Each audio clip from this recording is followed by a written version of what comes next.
Hi everyone, thank you for tuning in today for my live feed. I've decided today to talk to you about how to avoid 4-month sleep regression and 8-week sleep regression. I'm seeing time and time again parents talking about it on the Save Our Sleep chat group where we support each other and help children with sleep problems. Unlike, a lot of sleep consultants out there, I'm now offering a free service, which is the Save Our Sleep chat, because I just think it's a better thing to do and have the community all try and help each other rather than be charging a fee. So Save Our Sleep's changing. We're no longer sort of charging fees for online advice. We're trying to offer a free service. Anyway, so what is it? What is and how do you avoid 8-week and 4-month sleep regression? Right, well, what we do is, the first thing I would say to avoid sleep regression is follow a routine from the second your baby is born. If you follow a sleeping and feeding routine from the second your baby is born, then your baby won't need to be taught how to self-settle. Now, while I'm talking, please put the thumbs up and please say, or you can put an angry face up or you can put a sad face up, but let me know that you're listening so that I keep talking, so I don't think I'm talking to myself, and please say where you were tuning in from. So, to avoid sleep regression, as soon as your baby is born, put them on a feeding and sleeping routine. Babies need love, routine, warmth, etc. If you put your baby on a sleeping and feeding routine the second they come out of you, or if you're lucky enough to adopt a baby or you're fostering a baby, if you put them on it as soon as they're born, they never need to be taught how to self-settle. They just do it naturally. If a baby a few hours old is warm, well fed, and put down somewhere safe to sleep, they just sleep. They don't need to be taught. So why would you wait till 6 weeks or so and then have to teach your baby to self-settle because they have not got the skill of just settling? So the first thing is to do that. Now, what happens if you've missed the boat? Well, if you've missed the boat, start a routine as soon as possible. Now, what is it about my routines? Why are breastfed routines different to bottle-fed routines? Well, in the Save Our Sleep feeding book, this is explained in great detail. One of the bits I love about the Save Our Sleep feeding book is a section in it where it talks about when your baby's first born, if for medical reasons you're able to, put your baby on your chest and let them find their own way to the breast. I love that little bit in the feeding book. I would love to have been able to try it, but unfortunately, fortunately I have 3 beautiful boys at home, but unfortunately we had a lot of pregnancies that didn't cook long enough to come home, and I ended up having a lot of C-sections, so I wasn't able to do that. However, it is a lovely thing to be able to do, and it's in the feeding book. So in the feeding book, we talk about a breastfeeding routine and a bottle feeding routine. Well, why are they different? They're different because a breastfeeding routine is based on what the mother's breasts need. It's based on creating a nice, creamy milk supply.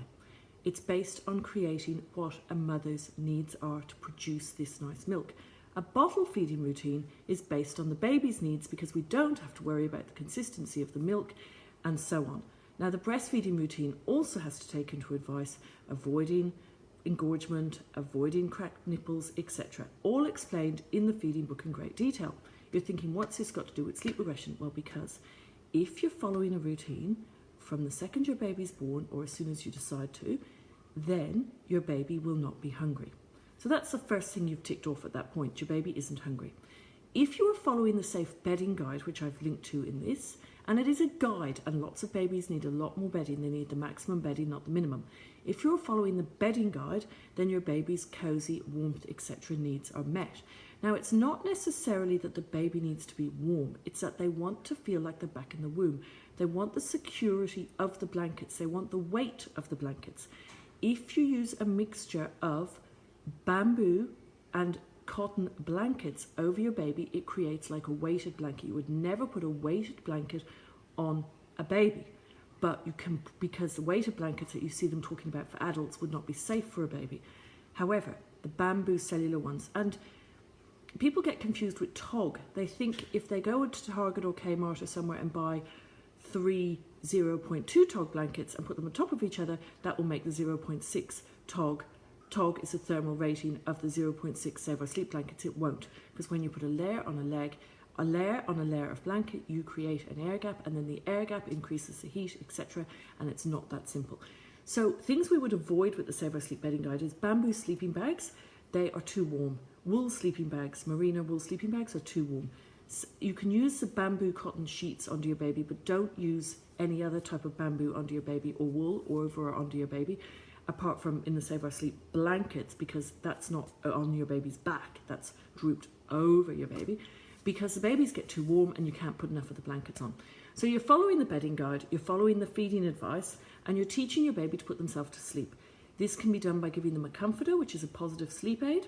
So then when it comes to the 8-week sleep regression, if a baby isn't on a routine, so the baby is going down to bed at various times, might not be going down when they're tired enough to have a proper sleep, or your baby isn't settling themselves to sleep, or they don't have a comforter, they are going to start daytime sleep cycles at 8 weeks. At 8 weeks, the daytime sleep cycles start, and boom, your baby starts waking between sleep cycles, and some people call this the 8-week sleep regression. I call it catnapping at 8 weeks. So then you have the 4-month sleep regression. So why and how do we avoid this? And why does it not happen with Save Our Sleep babies? Well, it doesn't happen with Save Our Sleep babies who've been on the routine from day one or early as possible, because when a baby is about 18 weeks old, they reduce the amount of milk they take. It doesn't matter if the baby is on breast milk, infant formula. It doesn't matter if the baby has started solids or not started solids. At 18 weeks, they cut back on the milk they are drinking. This causes them to become hungry and unsettled. If you're following the Save Our Sleep routines, your baby will have been having solids from 16 weeks. They'll have been having solids from as early as 16 weeks. Well, it's not really early, it's the right time to give them. And you will be able to put expressed breast milk or infant formula into the solids, which increases their milk intake back to what they were having. Also, your baby will have a comforter, and your baby will be following the bedding guide, and your boobs or the bottle will be on a routine. So your baby's needs, emotional needs, they'll be loved by you, their emotional needs will be met, and they won't go through 4-month sleep regression because everything is right. Now, what happens is, if you've got a baby who's not in a routine, etc., and they start catnapping at 8 weeks, by 4 months they are so tired, and then their milk drops, etc., it just becomes a really unsettled time. And pretty much that goes with all your other sleep regressions as well. We hear it's 6-month sleep regression, and people say that that's caused by teething. Well, that's caused by nighttime sleep cycles kicking in, and then by 9 months the sleep cycles are even more often, and then we have even more unsettledness, and then it's called 9-month sleep regression. However, if you're following a routine, etc., it shouldn't happen. And if it looks like it's happening, you need to re-look at your food, get the feeding book out, check the textures. The feeding book's got how to breastfeed, how to bottle feed, and it's got all the different textures of the food. So at 9 months, it explains what texture and what amounts of food, and it gives you some great easy recipes, and then you can avoid the sleep regressions. Now, one more tip before I tune out, and that is mattresses. We have had lots of people contacting us because we sell an organic mattress. And I just want to say to you, organic isn't always the be-all and end-all. Yes, my cot mattresses are organic. They're not fully organic. They have got no glues in them.